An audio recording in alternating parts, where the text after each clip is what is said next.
నమస్తే మన హైదరాబాద్కు స్వాగతం. ముందుగా ప్రధాన అంశాలు. సేవ్ పాలిటెక్నిక్ అంటూ విద్యార్థుల నిరసనలు. శక్తి స్కీమ్ జీవో 97ను రద్దు చేయాలని డిమాండ్.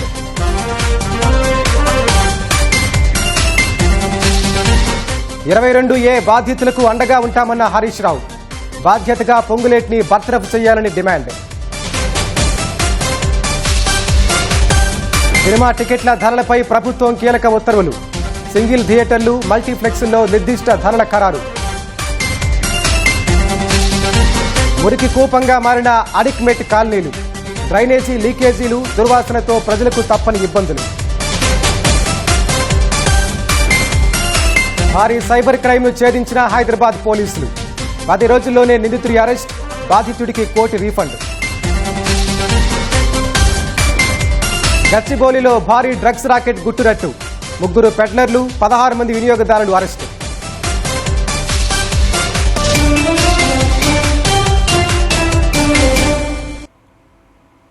పాలిటెక్నిక్ విద్యా విధానంలో మార్పులు చేస్తూ ప్రభుత్వం తెచ్చిన జీవో నంబర్ 97ను రద్దు చేయాలని నగరంలోని కాలేజీల విద్యార్థులు ఆందోళన చేపట్టారు. శక్తి స్కీమ్ పేరుతో పాలిటెక్నిక్ విద్యను స్కిల్ యూనివర్సిటీలో విలీనానికి వ్యతిరేకంగా నిరసన తెలిపారు. రామంతపూర్, మాసప్ ట్యాంక్, మారేడుపల్లి, రాయదుర్గం, మేడ్చల్లోని పాలిటెక్నిక్ కళాశాలల వద్ద విద్యార్థులు ధర్నాలు చేశారు. విద్యార్థుల భవిష్యత్తును ప్రభావితం చేసే నిర్ణయాలను ప్రభుత్వం వెంటనే పునఃపరిశీలించాలని డిమాండ్ చేశారు. గతంలో మాదిరిగా పాలిటెక్నిక్ విద్యార్థులకు బీటెక్లోకి లాటరల్ ఎంట్రీ కల్పించాలని కోరారు.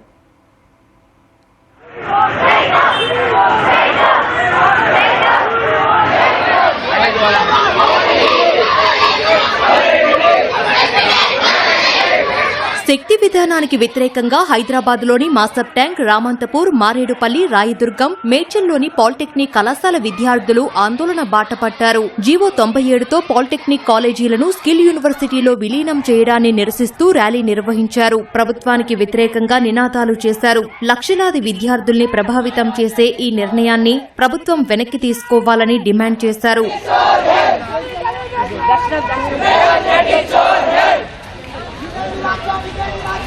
జీవో 97కు వ్యతిరేకంగా రామంతపూర్లోని పాలిటెక్నిక్ కాలేజీ గేట్ వద్ద విద్యార్థులు ఆందోళనకు దిగారు. జీవోను వెనక్కి తీసుకోవాలని నినాదాలు చేశారు. అంతవరకు తాము పలు విధాల్లో నిరసన కార్యక్రమాలు చేపడతామని విద్యార్థులు తేల్చి చెప్పారు.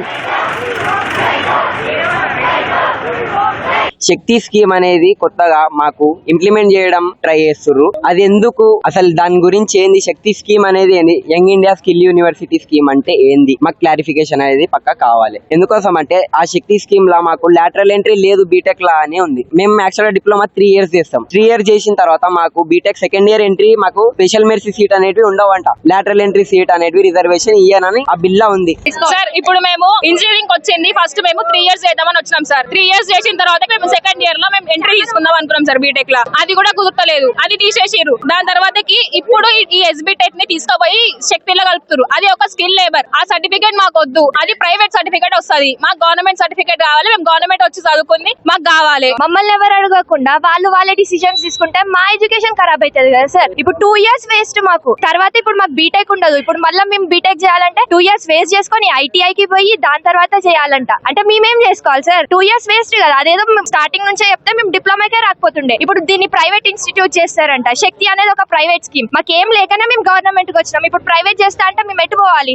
శక్తి విధానాన్ని వ్యతిరేకిస్తూ మాసప్ ట్యాంక్ లోని పాలిటెక్నిక్ కళాశాల విద్యార్థులు ధర్నా చేపట్టారు. ఈ సెట్ ద్వారా బీటెక్ లో ప్రవేశం పొందే అవకాశం కోల్పోతామని ఆవేదన వ్యక్తం చేశారు. మేడ్చల్ పాలిటెక్నిక్ కళాశాల విద్యార్థులు బస్ డిపో వరకు ర్యాలీగా తీశారు. పాలిటెక్నిక్ విద్యా వ్యవస్థను ఇతర సంస్థల్లో విలీనం చేయడం వల్ల విద్యార్థుల భవిష్యత్తుపై ప్రతికూల ప్రభావం పడుతుందని ఆందోళన వ్యక్తం చేశారు.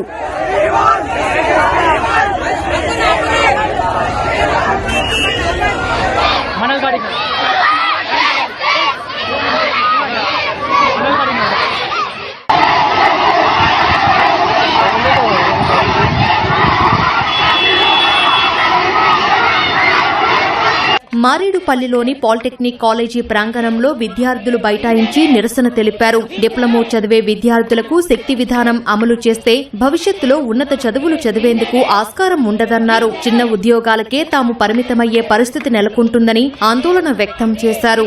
శక్తి స్కీమ్ అని చెప్పి ఒక కొత్త స్కీమ్ ని ఇంప్లిమెంట్ చేసి మా బీటెక్ లాటరల్ ఎంట్రీ తీసేస్తారంట. మా డిప్లొమాకి సర్టిఫికేట్ కి వాల్యూ లేకుండా చేస్తారంట. మాకు ఏదో ఫస్ట్ చెప్పేది ఉంటే మా 10th క్లాస్ చెప్పేది ఉంటే మేమేదో ఇంటర్ కాలేజ్ నో ఎంజేపీ కాలేజ్ నో ఎక్కడో ఒక చదువుకునే వాళ్ళం కదా. ఇది సగం ఖర్చు 2 సంవత్సరాలు వేస్ట్ అయినాక 3 సంవత్సరాలు వేస్ట్ అయినాక చెప్తే మేము ఏం చేయాలి, ఎక్కడికి పోవాలి చెప్పండి. మళ్ళీ పోయి ఈసెట్ లేదంటే మేము ఎంసెట్ రాసుకోవాలంటే మ్యాథ్స్ ఫిజిక్స్ కెమిస్ట్రీ ఈ 3 చదువుకుంటేనే మాకు వస్తుంది. మాకు ఇక్కడ ఏం చెప్తారు, కోర్ సబ్జెక్టులు చెప్తారు. కోర్ సబ్జెక్టులు ఎందుకు చెప్తారు చెప్పండి. మరి ఎంసెట్ రాసుకోవాలంటే ఫైనాన్షియల్ గా సపోర్ట్ లేకనే డిప్లొమా చేసుకునేదానికి వచ్చినాం సార్. ఇప్పుడు డిప్లొమా చేసినాక ఇంజనీరింగ్ చాయిస్ లేకపోతే మా లైఫ్ స్పాయిల్ అవుతాయి కదా సార్. చాలా మంది ఎన్నో కలలు కండి ఇంజనీరింగ్ వస్తారు డిప్లొమాకి. ఈ డిప్లొమాలో మంచి ఈసెట్ ర్యాంక్ మంచి తెచ్చుకొని ఇంజనీరింగ్ మంచి చేసి జాబ్ చేసుకోవాలని ఉంటది సార్. రాయదుర్గంలోను ప్రభుత్వ లెదర్ టెక్నాలజీ కళాశాల వద్ద 200 మంది విద్యార్థులు భారీ ఆందోళన చేపట్టారు. పాలిటెక్నిక్ విద్యను కాపాడాలంటూ ప్రభుత్వానికి వ్యతిరేకంగా నినాదాలు చేశారు.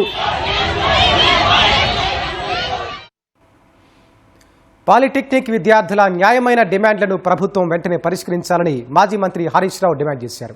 సేవ్ పాలిటెక్నిక్ అంటూ చేస్తున్న ఆందోళనలో విద్యార్థులతో పోలీసులు దురుసుగా ప్రవర్తిస్తున్నారని ఆరోపించారు.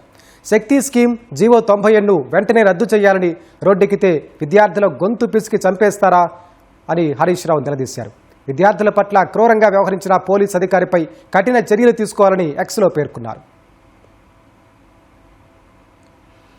22A వ్యవహారంలో నష్టపోయిన బాధితులకు బీఆర్ఎస్ అండగా ఉంటుందని మాజీ మంత్రి హరీష్ రావు పునరుద్ఘాటించారు. ప్రభుత్వం మెడలు వంచి ప్రజల ఆస్తులకు రక్షణగా ఉంటామని స్పష్టం చేశారు. 22A వైఫల్యాలపై ప్రభుత్వ బాధ్యత వహిస్తూ రెవెన్యూ శాఖ మంత్రి పొంగులేటి శ్రీనివాసరెడ్డిని బర్తరఫ్ చేయాలని డిమాండ్ చేశారు. 22A జాబితాలో 1 ఎకరా కూడా పెట్టలేదని 10 రోజుల క్రితం పొంగులేటి చెప్పారన్న హరీష్ ఇప్పుడొచ్చి అధికారులు తప్పు చేశారని అంటున్నారని విమర్శించారు. నిషేధిత జాబితా గురించి 4 నెలల క్రితమే సీఎంకు చెప్పారని మంత్రి కోమటిరెడ్డి చెప్పారని, అప్పుడే చెప్తే ముఖ్యమంత్రి ఎందుకు విచారణ జరిపించలేదని ప్రశ్నించారు. ఈ అంశంలో రేవంత్ రెడ్డికి సంబంధం లేకపోతే మంత్రి పొంగులేటిని వెంటనే బర్తరఫ్ చేయాలని హరీష్ రావు డిమాండ్ చేశారు. ప్రభుత్వం స్పందించకపోతే ముఖ్యమంత్రి ఇంటిని ముట్టడిస్తామని హెచ్చరించారు. 10 రోజుల కింద పొంగులేటి శ్రీనివాసరెడ్డి గారు ప్రెస్ మీట్ పెట్టి ఏమన్నాడు, మా ప్రభుత్వం వచ్చినాక 1 ఎకరా కూడా మేము 22A పెట్టలేదు అన్నాడు. నిన్నగాక మొన్న లేలే తప్పైంది, మా ఆఫీసర్లు తప్పు చేసిండ్రు సారీ అంటూ ఎంత డూప్లికేట్ మాటలు మాట్లాడుతున్నావు ఇవాళ ప్రజలకు అర్థమైతలేదా? నిన్న కోమటిరెడ్డి వెంకటరెడ్డి ఆయన ఏమంటాడు, మా యాదాద్రి జిల్లాలో దాదాపు 40,000 ఎకరాలు 22A పెట్టిండ్రు అని చెప్పి నేను 4 నెలల కిందనే రేవంత్ రెడ్డికి చెప్పిన అంటాడు. ఇది ముఖ్యమంత్రికి తెలియకుండా జరగలే కదా. వెంటనే అదే రోజు ముఖ్యమంత్రి స్పందించుంటే, అదే రోజు రేవంత్ రెడ్డి విచారణకు ఆదేశించుంటే ఇదంతా జరుగునయ్యాల. రేవంత్ రెడ్డి నిజంగా నీకు సంబంధం లేకపోతే తక్షణమే పొంగులేటి శ్రీనివాసరెడ్డి బర్తరఫ్ చేసి మొత్తం ప్రాపర్టీలు మళ్ళీ యథావిధిగా తీసుకురా. ఆయన ప్రజలను ఎందుకు ఇబ్బంది పెడుతున్నారు మీరు? ఇప్పుడు ఏమంటున్నారు, ప్రజలు పోయి దరఖాస్తులు పెట్టుకోవాలి, ప్రజలు పోయి ఆఫీసులలో అప్లికేషన్లు పెట్టుకోండి. దరఖాస్తు పెట్టి 25 రోజుల దాకా ఎంఆర్ఓకే చేరలేదు. అంతకుముందు సనత్ నగర్ టిమ్స్ ఆసుపత్రి సందర్శనకు వెళ్లకుండా బీఆర్ఎస్ నేతలను పోలీసులు హౌస్ అరెస్ట్ చేశారు. మాజీ మంత్రులు హరీష్ రావు, సవితా ఇంద్రారెడ్డి, తలసాని శ్రీనివాస్ యాదవ్లను ముందస్తుగా నిర్బంధించారు.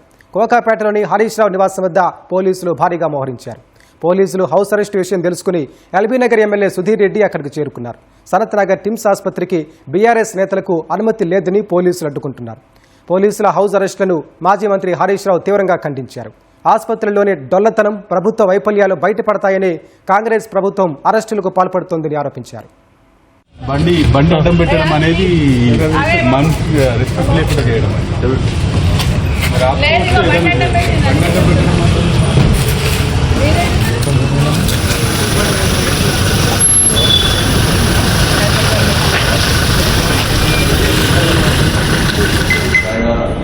కట్టిందేమో చేశారు. ముఖ్యమంత్రి ప్రభుత్వం అనేది ఆటోమేటిక్ ప్రభుత్వంలో చేసుకుంటారు. ఆడిపోయి ఆ డాక్టర్లు దాన్ని కష్టపడి ఆ జాగ్రత్త ఐడెంటిఫై చేసి చేసేది నేర్చుకుంటారు. వాడికి ఆ మర్యాద కూడా లేదు.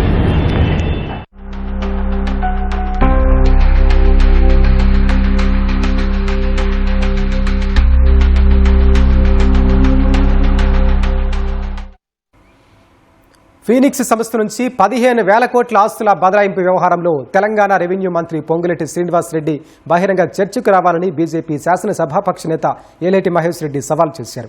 మంత్రి కాకముందు అయ్యాక తన ఆస్తులపైన పొంగులేటి శ్వేతపత్రం విడుదల చేయాలని డిమాండ్ చేశారు. గత ప్రభుత్వ తప్పిదాలను అడ్డం పెట్టుకుని పొంగులేటికి చెందిన రాఘవ సంస్థ అరాచకాలు చేసిందని ఆరోపించారు. ఇందుకు సంబంధించిన ఆధారాలతో రేపు అసెంబ్లీ వద్ద మధ్యాహ్నం 12 గంటల నుంచి 2 గంటల వరకు ఆధారాలతో కూర్చుంటానని ఏలేటి అన్నారు. ఒకవేళ పొంగులేటి చర్చకు రాకపోతే తన దగ్గరున్న ఆధారాలతో దర్యాప్తు సంస్థలకు ఫిర్యాదు చేస్తానని తెలిపారు. నేను పొంగులేటి శ్రీనివాసరెడ్డి గారికి మీరు మరి ఫినిక్స్ కంపెనీకి వెళ్ళి 15,000 కోట్ల రూపాయల ఆస్తుల బదలావు కేసులో నిజంగా మీకు ఫినిక్స్ సంబంధాలు ఉన్నాయని మీరే ఒప్పుకుంటున్న సందర్భంగా మీరు మంత్రి అయిన తర్వాత 15,000 కోట్ల రూపాయల ఆస్తులు ఏ రకంగా బదలావని దాని వెనుక ఉన్నటువంటి మతలబ్ ఏంది, ఇది క్విట్ ప్రోకోనా లేకుంటే వాస్తవంగా మీకు టీఆర్ఎస్ కి మధ్యలో ఉన్నటువంటి చీకటి ఒప్పందంలో భాగంగానే మీరు 15,000 కోట్ల రూపాయల ఆస్తుల్ని బదలావు చేసుకున్నారా? మరి దీనికి మరి ఎంక్వైరీ సిద్ధమా, లేని పక్షంలో బహిరంగ చర్చకే మన సిద్ధమా అని అడుగుతా ఉన్నా. నిన్న ఆధారాలతో రమ్మన్నారు, నేను ఈరోజు ఆధారాలతో వచ్చిన. నేను ఈరోజు ఛాలెంజ్ చేస్తా ఉన్నాను, పొంగులేటి శ్రీనివాసరెడ్డి గారు రేపు ఉదయం 12 గంటలకు అసెంబ్లీ సాక్షిగా అసెంబ్లీ మీడియా పాయింట్ లో పూర్తి ఆధారాలతోటి నేను వచ్చి అక్కడ కూర్చుంటాను. 12 గంటల నుంచి 2 గంటల వరకు సాక్ష్యాలతో వచ్చి కూర్చుంటా. నీకు దమ్ము ధైర్యం ఉంటే నువ్వు చర్చకు రావాలి. తెలంగాణలో సినిమా థియేటర్ల టికెట్ రేట్లకు సంబంధించి రాష్ట్ర ప్రభుత్వం కీలక ఉత్తర్వులు జారీ చేసింది. నాన్ ఏసీ, ఏసీ థియేటర్లతో పాటు స్పెషల్ థియేటర్లు, మల్టీప్లెక్స్ల్లో టికెట్ల ధరలపై కనిష్ట, గరిష్ట పరిమితులు నిర్ణయించింది. నాన్ ఏసీ థియేటర్లలో ప్రీమియంలో కనిష్టంగా ₹50, గరిష్టంగా ₹100 ఖరారు చేసింది. ఏసీ థియేటర్లలో ప్రీమియంలో కనిష్టంగా ₹100, గరిష్టంగా 200 నిర్ణయించింది. స్పెషల్ థియేటర్లలో ప్రీమియం రిక్లైనర్లో కనిష్టంగా 200, గరిష్టంగా ₹300గా ఉత్తర్వుల్లో పేర్కొంది. మల్టీప్లెక్స్లో రెక్లైనర్లో కనిష్టంగా 200, గరిష్టంగా ₹300 టికెట్ ధర ఖరారు చేస్తూ నిర్ణయం తీసుకుంది. ప్రతి థియేటర్లో ఉదయం 8 గంటల నుంచి అర్ధరాత్రి 1 గంట వరకు 5 షోలకు అనుమతి ఇచ్చింది. ఉదయం 11 గంటల నుంచి రాత్రి 9 గంటల మధ్య చిన్న సినిమాకు అవకాశం ఇవ్వాలని ఆదేశించింది. చిన్న సినిమాలకు పండుగ సమయాల్లోనూ ప్రాధాన్యత ఇవ్వాలని ప్రభుత్వం ఆదేశాలు జారీ చేసింది. టాలీవుడ్లో పలు నిర్మాణ సంస్థలకు రాష్ట్ర ప్రభుత్వం నోటీసులు జారీ చేసింది. టికెట్ ధరల పెంపుతో వచ్చిన అదనపు ఆదాయంలో 20% తెలుగు ఫిల్మ్ ఫెడరేషన్ సభ్యుల సంక్షేమం కోసం ఎఫ్డీసీ ఖాతాలో జమ చేయాలని ఆదేశిస్తూ హోంశాఖ ప్రిన్సిపల్ సెక్రటరీ నోటీసులు జారీ చేశారు. 14 reels plus, peoples media factory, shine screen, Vriddhi cinemas నిర్మాణ సంస్థలు అఖండ 2, ది రాజాసాబ్, మనశంకర వరప్రసాద్, పెద్ది చిత్రాలకు టికెట్ ధరలు పెంచుకునేందుకు అనుమతించాలని సర్కార్ను ఆశ్రయించాయి. నిర్మాతల అభ్యర్థనని పరిశీలించిన ప్రభుత్వం టికెట్ ధరలు పెంచుకునేందుకు వెసులుబాటు కల్పించింది. అదనపు ఆదాయంలో 20% సినీ కార్మికుల సంక్షేమం కోసం కేటాయించాలని ఆదేశించింది. తెలంగాణ ఫిల్మ్ డెవలప్మెంట్ కార్పొరేషన్ ఆధ్వర్యంలో ప్రత్యేక ఖాతాను తెరిచి ఆ బాధ్యతలను అప్పగించింది. అయితే చెల్లింపుల్లో జాప్యంపై స్పందించిన హోంశాఖ ప్రిన్సిపల్ సెక్రటరీ ఆయా నిర్మాణ సంస్థల నుంచి 20% ఆదాయాన్ని జమ అయ్యేలా చర్యలు తీసుకోవాలని ఎఫ్డీసీని ఆదేశించారు. డాన్సర్స్ అసోసియేషన్ తీరుపై తెలుగు ఫిల్మ్ ఫెడరేషన్ మరోసారి ఆగ్రహం వ్యక్తం చేసింది. ఫెడరేషన్ నిబంధనలను ఉల్లంఘిస్తూ ఏకపక్షంగా నిర్ణయాలు తీసుకుంటున్న డాన్సర్స్ అసోసియేషన్కు పూర్తిగా సహాయ నిరాకరణ చేస్తున్నట్లు ఫెడరేషన్ అధ్యక్షుడు వల్లభనేని అనిల్ ప్రకటించారు. 23 శాఖల అధ్యక్ష కార్యదర్శులతో వెంకటగిరిలోని ఫిల్మ్ ఫెడరేషన్ కార్యాలయంలో అత్యవసర సమావేశం నిర్వహించారు. డాన్సర్స్ అసోసియేషన్ అధ్యక్షురాలు సుమలత, జానీ మాస్టర్ వ్యవహారంపై ఫెడరేషన్ సభ్యులు తీవ్ర అభ్యంతరం వ్యక్తం చేశారు. ఈ క్రమంలో జానీ మాస్టర్పై విధించిన సస్పెన్షన్ వేటు కొనసాగుతుందని, ఫెడరేషన్ సంక్షేమ నిధికి జానీ అందించిన ₹3.5 లక్షల ఆయనకు తిరిగి పంపించనున్నట్లు వల్లభనేని అనిల్ వెల్లడించారు. ఫెడరేషన్ నిర్ణయాలకు కట్టుబడి పనిచేసే డాన్సర్స్ అసోసియేషన్లోని సభ్యులకు వ్యక్తిగతంగా అండగా నిలుస్తామని అనిల్ ప్రకటించారు. ఎవరైతే ఫెడరేషన్ నిర్ణయాలను గాని ఛాంబర్ నిర్ణయాలను గాని వ్యతిరేకిస్తూ పరిపాలన చేస్తాం, మేము చెప్పిందే శాసనం అని ముందుకెళ్తున్నారో అటువంటి కార్యవర్గానికి ఫెడరేషన్ పూర్తిగా సహకరించకూడదని చెప్పేసి నిర్ణయించుకోవడం జరిగింది. అలా జానీ మాస్టర్ కానీ ఆ కార్యవర్గంలో ఉన్న అధ్యక్షులకు గాని మిగతా సభ్యులకు గాని ఫెడరేషన్ సహాయ నిరాకరణ చేస్తుంది. టోటల్ గా ఇక యూనియన్ వాళ్ళకి పూర్తిగా ఇక ఎటువంటి కాంప్రమైజ్ లేకుండా ఫెడరేషన్ సహాయ నిరాకరణ చేస్తుంది టోటల్గా. ఎందుకంటే ఒక పక్క నిర్మాతలకి మళ్ళీ షూటింగ్లో మళ్ళీ ఇబ్బంది కలగకూడదనే ఉద్దేశంతో సభ్యులతో పనిచేసుకోవాలని చెప్పేసి వారికి కూడా మేము చెప్పుకోవడం జరుగుతుంది. అటువంటి కార్యవర్గం తీసుకునే ఏ నిర్ణయాలకు కూడా ఫెడరేషన్ ఎటువంటి బాధ్యత వహించదు. వారికి ఎటువంటి సపోర్టు మా ఫెడరేషన్ నుంచి ఉండదని, ఒకవేళ షూటింగ్ విషయాల్లో ఏమైనా సమస్యలు తలెత్తినా గానీ ప్రొడ్యూసర్కి 23 సంఘాలు కూడా వారికి నిర్మాతకు అండగా ఉంటాం తప్ప ఆ డాన్సర్స్ యొక్క యూనియన్ కార్యవర్గానికి మేము అండగా ఉండవని ఈ సభాముఖంగా తెలియజేస్తున్నాం. అడిక్మెట్ హైదరాబాద్ మహానగరం నడిబొడ్డున ఉండే డివిజన్. ఇక్కడ డ్రైనేజీ వ్యవస్థ అస్తవ్యస్తంగా మారి కాలనీలన్నీ మురికి కోపంలా తయారయ్యాయి. చిన్నపాటి వర్షానికే మురుగునీరు ఇళ్లలోకి చేరుతుందని, మురికి దుర్వాసనతో దుర్భర జీవితం గడుపుతున్నామని స్థానికులు వాపోతున్నారు. దీనికి తోడు రైల్వే ట్రాక్ విస్తరణ పనులతో ఎక్కడ తమ ఇళ్లు కూల్చేస్తారేమోనని అంజయ్య నగర్ వాసులు బిక్కుబిక్కుమంటూ బతుకుతున్నారు. అడిక్మెట్ వాసుల సమస్యలపై ఈటీవీ మన హైదరాబాద్ ప్రత్యేక కథనం. ఆడిక్మెట్ డివిజన్లో 12 మురికివాడలు, దాదాపు 10 కాలనీలు సహా తదితర ప్రాంతాలు ఉన్నాయి. అంజయ్య నగర్, వడ్డెర బస్తీ, పోచమ్మ బస్తీ, ఫాతిమా మజీద్ లేన్, దీన్ దయాల్ నగర్, నాగమయ్యకుంట, సాయి చరణ్ కాలనీ, దయానంద నగర్, బాలాజీ నగర్, లలిత నగర్, విద్యానగర్ సహా మిగిలిన అన్ని ప్రాంతాల్లో డ్రైనేజీ, మంచినీటి సమస్యలు పట్టి పీడిస్తున్నాయని స్థానికులు వాపోయారు. మురికివాడల్లో పొంగుతున్న డ్రైనేజీలతో నిత్యం తాము దుర్భర జీవితం గడుపుతున్నామని ఆవేదన వ్యక్తం చేశారు.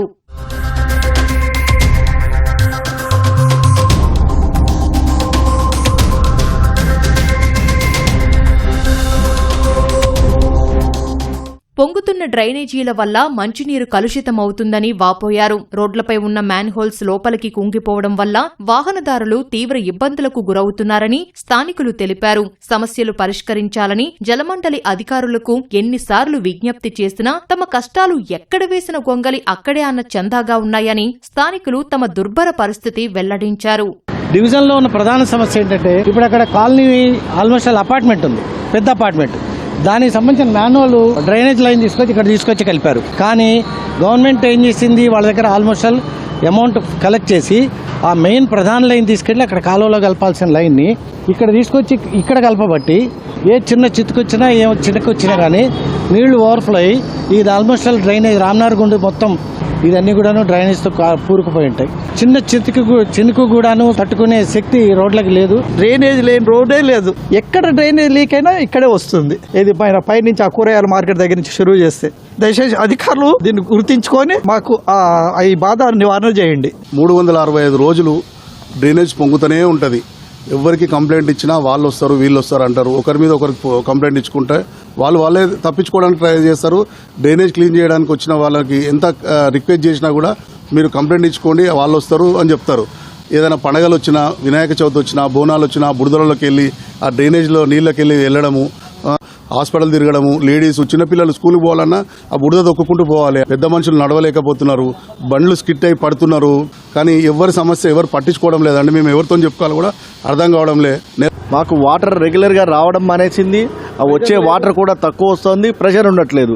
దీని గురించి మేము ఆల్రెడీ కలవాల్సిన వాళ్ళందరినీ కలిసాము, లెటర్లు కూడా ఇచ్చామండి. ఇంతవరకు అసలు వాటర్ ప్రెషర్ గురించి ఎవ్వరూ మాట్లాడలేదు. ఈ చుట్టుపక్కల ఉన్న వాళ్ళందరికీ కూడా మా వాటర్ కంటామినేటెడ్ వాటర్ వస్తుందని చెప్తున్నారు. కానీ దాని గురించి పట్టుకునే నాదులు లేడు. ఇప్పటి వరకు అయితే వాటర్ వర్క్స్ వాళ్ళు ఎవరో వచ్చి చూసిన పాపను పోలే. అంజయ్య నగర్లో చిన్నపాటి వర్షం వచ్చినా డ్రైనేజీలు నిండి ఇళ్లల్లోకి మురికినీరు చేరుకుంటుందని స్థానిక మహిళలు వాపోయారు. ఇళ్లల్లోని వస్తువులు, ఆహార పదార్థాలు వాటిలో మునిగి దుర్వాసన వస్తున్నాయని తమ గోడు వెళ్లబుచ్చుకున్నారు. స్థానికంగా ఉన్న రైల్వే ట్రాక్ విస్తరణ పనులతో తమ ఇబ్బందులు మరింత పెరిగాయని, రైల్వే ట్రాక్ విస్తరణ పనుల్లో ముఖ్యంగా 40 అడుగుల స్థలాన్ని తీసుకోవడానికి మార్కింగ్ వేశారని, ఫలితంగా తాము నివసిస్తున్న ఇళ్లను కోల్పోవాల్సిన పరిస్థితి ఏర్పడిందని ఆందోళన చెందారు. తమ ఇళ్లను కూల్చవద్దని రైల్వే ఉన్నతాధికారులకు స్థానికులు విజ్ఞప్తి చేశారు. ఈ మోరీ సమస్య అస్సలు తీరట్లేదు సార్. అంటే తాత్కాలికంగా చేస్తున్నారు, వెళ్ళిపోతున్నారు సార్. అందరం చిన్నపిల్లలు ఉంటున్నారు. ఇక్కడ ఒక 200 కుటుంబాలు ఉన్నాయి. మొత్తం నీళ్ళు వస్తే లోతట్టు ప్రాంతం లెక్క అయిపోతుంది. కాకపోతే మోరీలు అంత పాతది అప్పుడే మంచిగా ఉండే సార్. ఇప్పుడు కొత్త మోరీలు వేసిర్రు, అది మొత్తం ఇంకా నిండిపోతున్నాయి సార్. అది కొంచెం మాకు ఏదన్నా పరిష్కారం చేస్తే బాగుంటుందని మేము కోరుకుంటున్నాం సార్. అదొకటి మొత్తం వాటర్ ఇళ్లలోకి వచ్చేసి సార్, సామాన్లు, తినే ఐటమ్స్ అన్నీ కూడా పాడైపోతున్నాయి సార్. ఇక్కడ ఈ మోరీ సమస్య మాత్రం ఎప్పటికీ అది శాశ్వత పరిష్కారంగా ఉండట్లేదు. మధ్యలో అధికారులు వస్తున్నారు, ఏదో కొంచెం అప్పటికప్పుడు చేస్తున్నారు అంతే తప్ప దానికి కంప్లీట్గా సొల్యూషన్ అనేది లేదు సార్. నీళ్లు ఇలా బయటకు వెళ్ళడానికి కూడా లేకుండా అయిపోయింది. పిల్లలు వెళ్ళి పడుతున్నారు, చాలా మంది పడిపోయారు కూడా ఇక్కడ జరిగింది, కానీ ఎవరు పట్టించుకోవట్లేదు. ఏమసారి కంప్లైంట్ చేసినా రిపేర్ చేస్తారు, నెక్స్ట్ డే మళ్ళీ ఇదే ప్రాబ్లమ్ స్టార్ట్ అయిపోతుంది. ఒకటి కాదు రెండు కాదు, కొన్ని ఇయర్స్ నుంచి ఇది నడుస్తుంది ప్రాబ్లం. రిపేర్ చేసినా కూడా అదేమి ఉండట్లేదు. మరి పైన చేస్తున్నారు, వాళ్ళు ఏం చేస్తున్నారో తెలియదు. అది దాంతో ఈ రోడ్డు మాకు అసలు చాలా హారబుల్గా ఉంది. ఇది అటు కలుషిత నీటితో అనారోగ్యాల భయం, ఇటు రైల్వే అధికారుల మార్కింగ్తో ఇళ్లు ఎక్కడ కోల్పోతామో అన్న ఆందోళనతో ఆడిక్మేట్ ప్రజల పరిస్థితి అగమ్య గోచరంగా మారింది. ఇప్పటికైనా జీహెచ్ఎంసీ జలమండలి ఉన్నతాధికారులు స్పందించి డ్రైనేజీ సమస్యను శాశ్వతంగా పరిష్కరించాలని, అలాగే రైల్వే అధికారులు తమ ఇళ్లను కూల్చకుండా న్యాయం చేయాలని స్థానికులు కోరుతున్నారు. సైబరాబాద్ పరిధిలో భారీ సైబర్ క్రైమ్ను పోలీసులు ఛేదించారు. యజమాని పేరుతో నకిలీ మెసేజ్ పంపి గుమస్తా నుంచి కాజేసిన ₹1,00,00,000 సైబరాబాద్ సిపి రమేష్ బాధితుడికి అందజేశారు. ఓ శారీ సెంటర్ యజమాని పేరుతో సైబర్ నేరగాళ్లు అకౌంటెంట్కు వాట్సాప్లో నకిలీ మెసేజ్ పంపారని పోలీసులు తెలిపారు. యజమానే అడిగాడనుకున్న అకౌంటెంట్ ₹1,00,00,000 ట్రాన్స్ఫర్ చేశాడు. అనంతరం ఎలాంటి లావాదేవీలు జరగకపోవడంతో మోసపోయామని తేరుకొని పోలీసులను సంప్రదించారు. ఈ మేరకు దర్యాప్తు చేపట్టిన పోలీసులు కేవలం 10 రోజుల్లోనే నిందితుడిని చాకచక్యంగా పట్టుకున్నారు. నిందితుడు యూపులేని లక్నోకు చెందిన దీపక్ కుమార్గా గుర్తించారు. వాట్సాప్ డీపీలు, పేర్లు చూసి డబ్బులు ట్రాన్స్ఫర్ చేయొద్దని సిపి రమేష్ సూచించారు.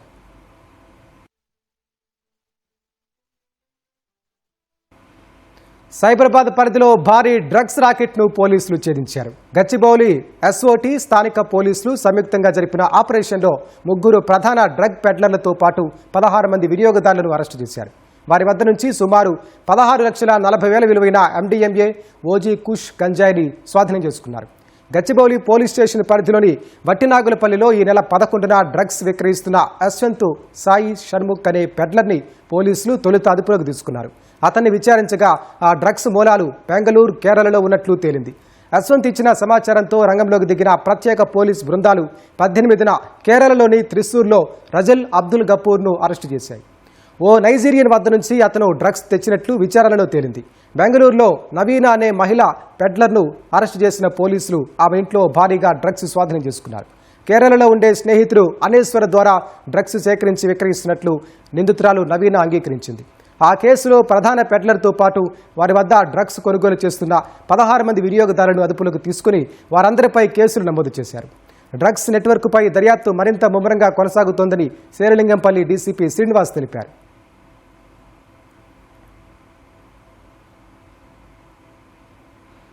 డాక్టర్ చీటీ లేకుండా నైట్రాజెపామ్ ఔషధాలను విక్రయిస్తున్న 3 రాజేంద్రనగర్ పోలీసులు అరెస్టు చేశారు. నిందితుల నుంచి 1,840 నైట్రాజెపామ్ 10 mg టాబ్లెట్లు, 3 ఫోన్లు స్వాధీనం చేసుకున్నారు.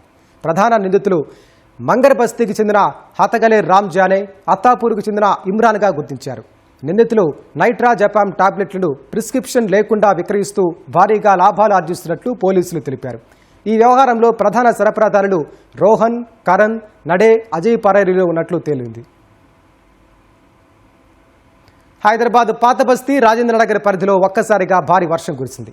బండ్లగూడ, మైలార్దేవ్పల్లి, బొద్దువేలు ప్రాంతాల్లో కురిసిన భారీ వానకు రోడ్లు జలమయమయ్యాయి. వాహన రాకపోకలకు తీవ్ర అంతరాయం జరిగింది. గ్యాస్ పంప్, మెకానిక్ షెడ్లలోకి భారీగా వర్షపు నీరు చేరింది. జీహెచ్ఎంసీ డిజాస్టర్ టీమ్స్ సహాయక చర్యలు చేపట్టి వాహనాల రాకపోకలను నియంత్రించారు. లోతట్టు ప్రాంతాల్లో నిలిచిన నీటిని మోటార్ల సాయంతో తోడుతున్నారు.